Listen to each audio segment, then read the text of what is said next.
Uyim o'zimni nomimda. Turmush o'rtog'im bilan ajrashsam, uydan unga ulush tegmaydimi? Sababi ancha yillardan beri majburiy davolanishda. Demak, narkodispanserda davolanib keladi. Har yili 6 oylab. Qarang, uy masalasi, uy joy masalasida agar o'zingizni nomingizda bo'lsa, bu narsa bitta narsa e'tiborga olinadi. Agar bu nikoh paytida olingan bo'lsa, u umumiy mol-mulk hisoblanadi. Nikoh paytida qonuniy nikoh bor. Demak, o'sha vaqtda siz o'zingizni nomingizga demak uy olyapsiz. Uy olganingizdan keyin uy, ko'chmas mulk bilan bog'liq mulklar qachonki davlat ro'yxatidan o'tkazilgandan keyin, demak kadastr qilib nomer berilgandan keyin mulk sifatida, demak, mulk huquqi vujudga keladi sizlarda. Ana o'shanda boshlab agar nikoh paytida bo'ladigan bo'lsa bu narsa, demak, umumiy mulk bo'ladi.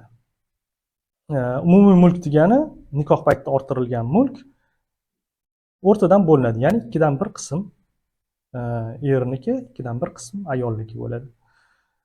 Shunaqa paytda agar u narkodispanserida uchetda turadigan bo'lsa ham, muomalaga layoqatsiz bo'lsa ham, o'zini demak homiylari orqali, demak qonuniy vakillari, homiylari orqali, vasiyi orqali u mulkini talab qilish huquqiga ega bo'ladi.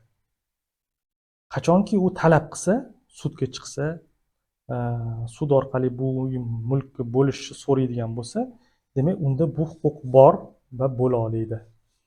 Mana shuni inobatga olishingizni so'rayman. Savolingizga qisqacha javobim shu. Savolni o'zi ham qisqaroq edi, demak javobi ham qisqaroq. Buni endi sabablariga to'xtaladigan bo'lsak, qachon u ro'yxatdan o'tgan, qachon mulk huquqi bo'lgan, u paytda nikoh bo'lganmi, bo'lmaganmi, bunaqa har xil savollar bo'yicha yana qo'shimcha murojaat qiling. Telefon nomerlarimiz bor. Sizga batafsil hammasini o'tiydi, qayoqqa nima qilish kerak, qanaqa qilib buni hal qilsa bo'ladi, hammasini ko'rib chiqishimiz mumkin. Agar video yoqqan bo'lsa, like bosing, do'stlaringizga ulashib qo'ying. Kanalimizga obuna bo'lib qo'ying. Sog' bo'linglar, salomat bo'linglar.